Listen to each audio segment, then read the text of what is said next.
I'd like to thank Pastor Brown for giving me the opportunity to share. For the last 10 years, I've been sharing on the last Sunday of the year. And this morning, I want to share a topic titled Source and Resources. And you might be wondering, what is Pastor Isaac going to be talking about on source and resources? Let me begin by giving you definition of what I'm talking about.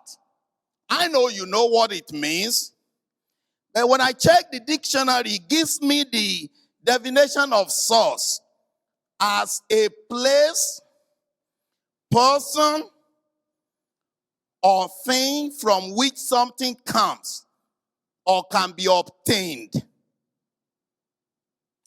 And then I look at resources, and it says, provide a person or organization with materials, money, staff, other assets necessary for effective operation.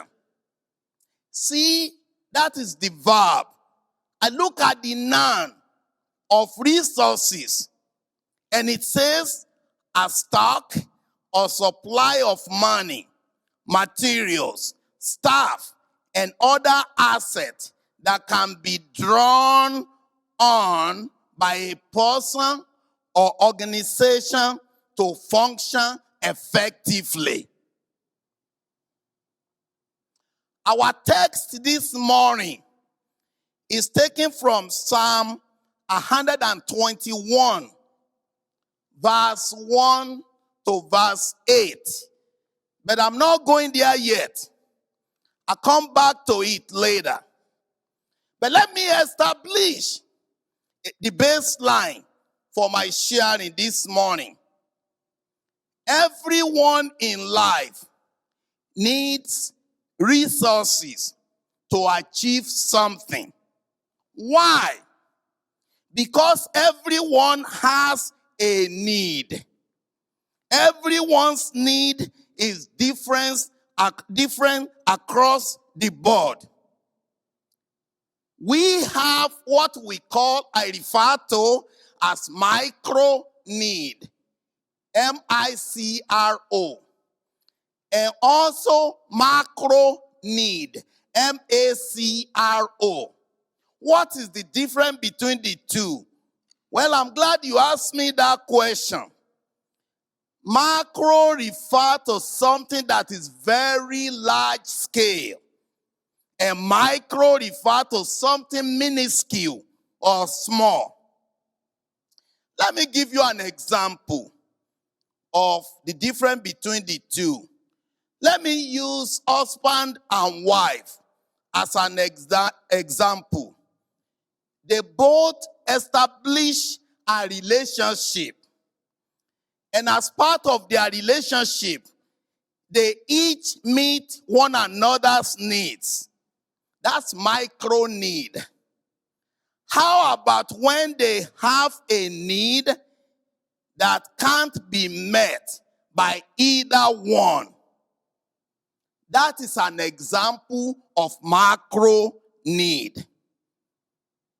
Now, I'm going to share 4 scenarios with you to make my point this morning. The first scenario is this. God has just added a grandson to our family. His name is Ezra Emmanuel. And Ezra's need is different from everyone else in the world. Ezra sleep, wake a little to play with whomever wants to play with him, eat, poo, sleep, wake, eat again, and go round the cycle over and over and over again. It is a 24-hour cycle, and it continues again and again. Ezra has a source, and the mom or anyone who can meet those needs are the source for Ezra. What happened when any of the need is not met? What will Ezra do? He cries. That's first scenario. Let me give you the second one. I have a friend, call his name Potusa. Has so much money. However, where he is the only one there. He has a need because he's lonely out there. Though he is surrounded with people, yet he is lonely. He has a need. Scenario number 3. Let me go to the middle of the pendulum. Here comes another friend called Biposa. He felt that he was born into poverty, married into poverty, have children in poverty, without any way to get out of it. He has a need. On daily basis, he sleeps, wake up, and thinking about how to make day by day. How can I survive again today? He has a need. Okay. The fourth scenario, I'm going to let my nephew explain the fourth scenario to you. Several years ago, when my nephew and his family were living in Morehead City on Fargo Line, North Dakota, I flew into the airport and rented a car. When I got to the rental company, the only vehicle available was a Lexus. And at that time, I didn't even know much about Lexus. So, I didn't think of anything. I took the car that was available and drove to their hometown. And my nephew, Gabe, and Gideon told me, "Uncle, let's go play basketball outside because a neighbor has a basketball pole." I said, "Okay, let's go." And it was funny. Every corner I stay, I threw a 3-pointer and it goes in. Now, fast forward. Few days later, couple of his friends came and said, "Gabe, we have a question for you." He said, "What's your question?" He said, "We want to find out, is your uncle a basketballer?" Gabe said, "Why are you asking me that question?" He said, "Well, he drives Lexus. He throws 3-pointer every corner. We just want to know." He said, "Well, Gabe said it this way. Let's put it this way. My uncle is not a basketballer. He's not a millionaire either. He's not rich, but he's not poor." So that is the fourth scenario. It's not rich, but it's not poor, but it has something to do. These are the 4 situations. And if you look at your situation, you probably fall into one of these scenarios. There's something common in all of the 4 scenarios. And that is, each of these areas, there is a need that is common to all the 4. Recently, U.S. and several countries of the world are facing big pandemic called COVID-19. It attacks rich and poor. No discrimination, but equal opportunity disease. In fact, this disease killed many extremely rich or extremely poor people. In fact, it kills doctors and nurses who take care of sick people. In fact, this disease attacks head of country. For instance, countries like US, UK, Canada, France, just to name few, have been attacked by this COVID-19. Okay, so looking at above story, let me go with a question. I know the answer, but I want to ask the question anyway. What is your need? Do you have a need? As a young person, old person, teenager, man, woman, children, boys, and girls. As you think about the answer, let me follow up with another question. How do you intend to meet your need in 2021? Well, some people may be thinking, get a new job, marry a new wife, get a new husband, switch my company for a new one, rob the bank. Just kidding. Don't rob the bank. Or what? And my question is, and how are you going to meet those needs in 2021? So glad you asked me that question. In our text that I told you at the beginning that we're going to go to later, in Psalm 121, verse 1, the psalmist asks a question. And he says, he actually made a statement, I will lift up my eyes unto the hills, from whence cometh my help. The psalmist recognized, like anyone that is listening to me in this room or online today, that he has a need. And if we're going to be honest with ourselves, everyone here this morning, or everyone looking at me, you will agree with me too that you have a need.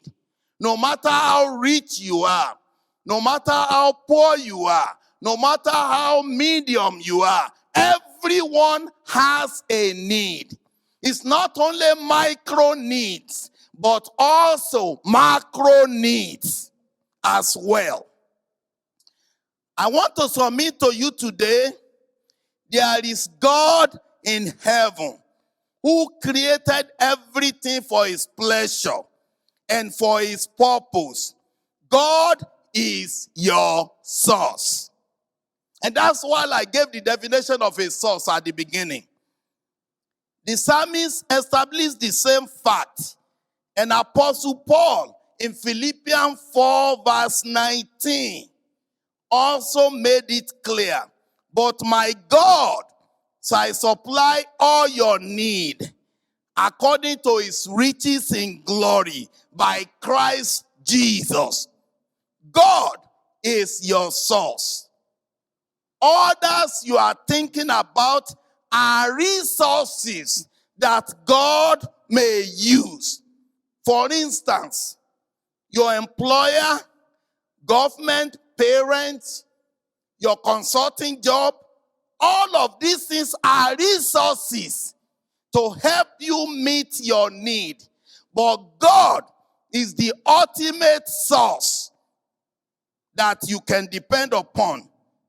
Each and every one of us listening to me today has purpose in life and has a need to fulfill your purpose in life.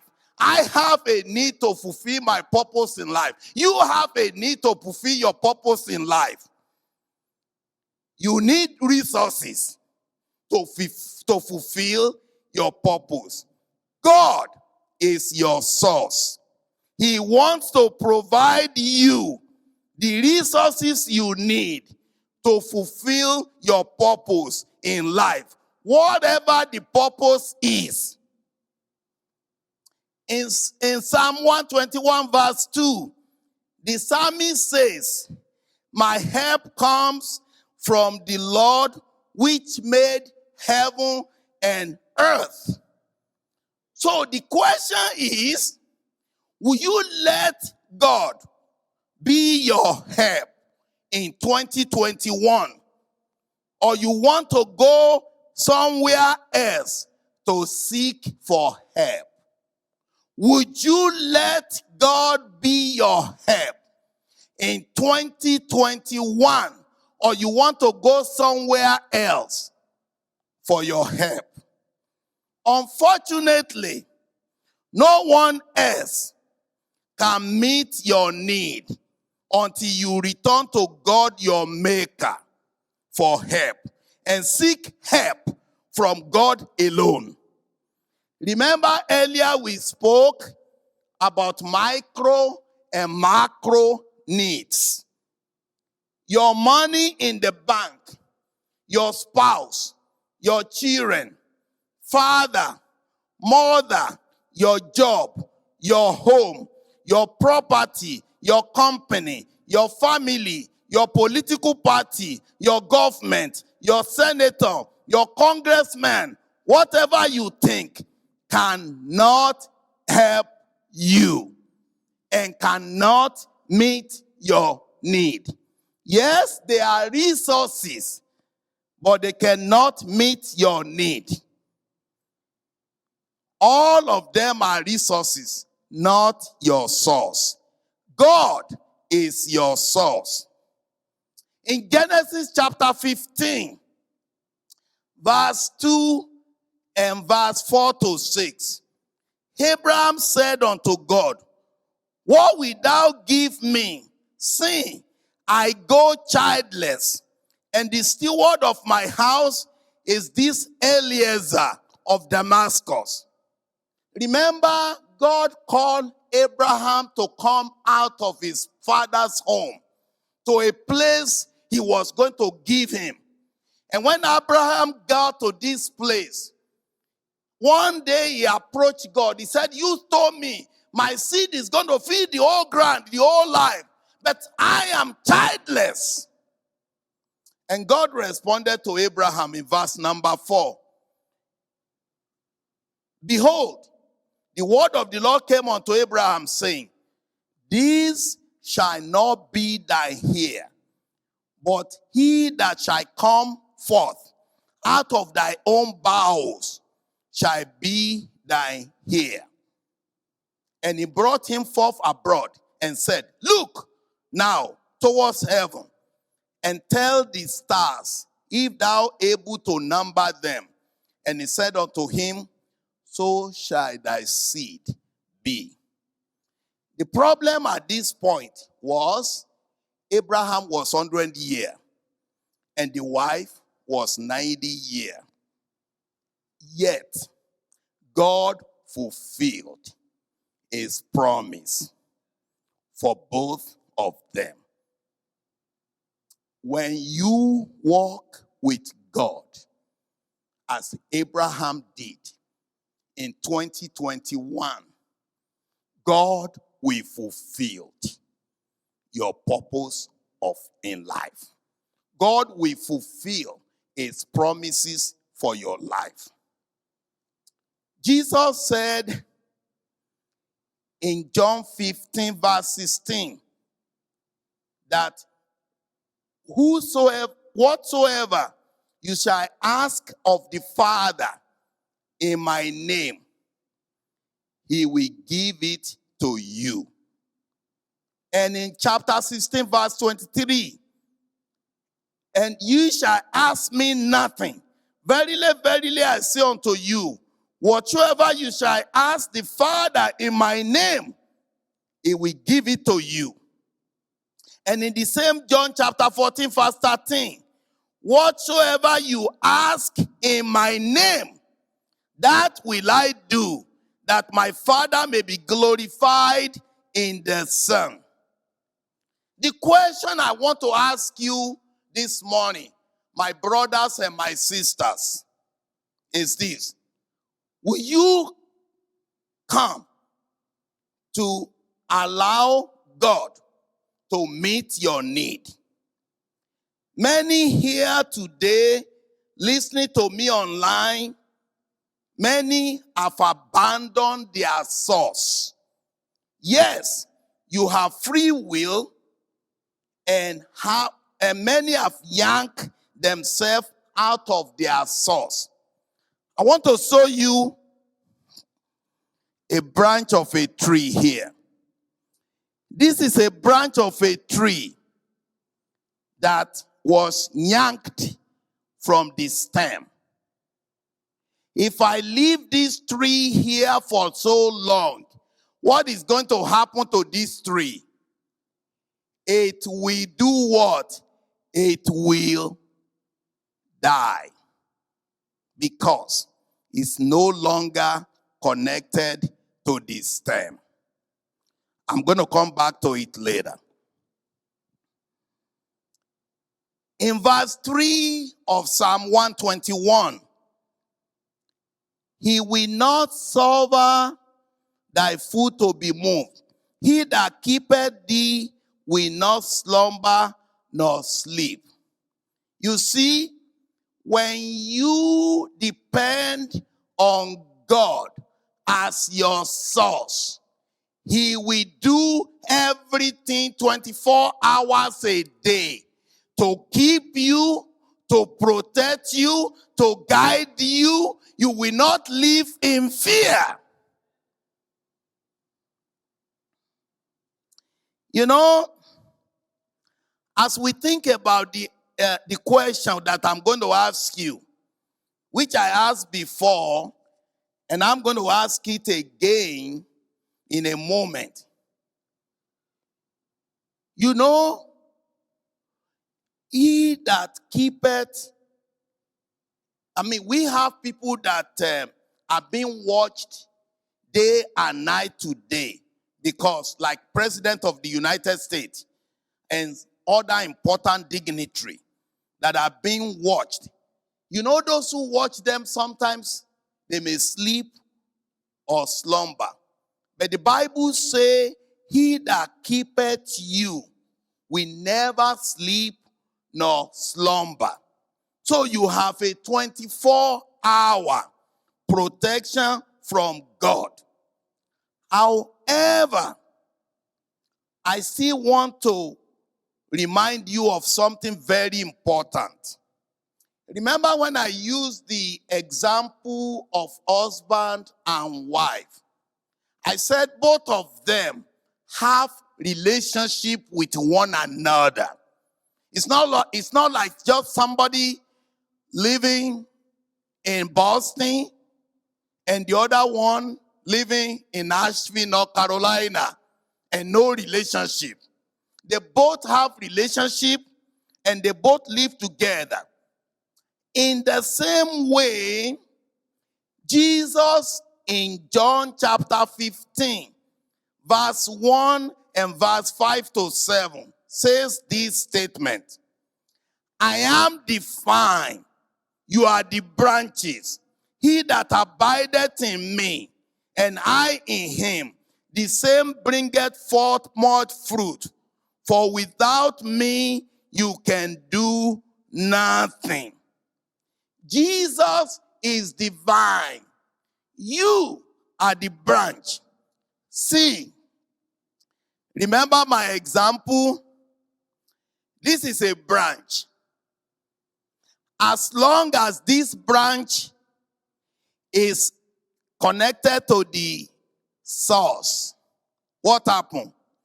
It will get water, food, nutrients, everything that this branch needs, it will get, and it will not die. But the moment this branch is yanked out from the vine, what is going to happen? It's going to wither, and it's going to die, and people are going to throw it into the fire to be burnt. That is what happens when you and I don't have a relationship with God. If you don't have a relationship with God, you are like a branch that is yanked out from the stem, and it's going to die and wither away. You know, it is unfortunate that there are many watching me today who don't have any relationship with God. They have abandoned the source of their blessings. They have abandoned the source of their victory. They have abandoned the source of their protection. Listen, what you and I need most is God's rest.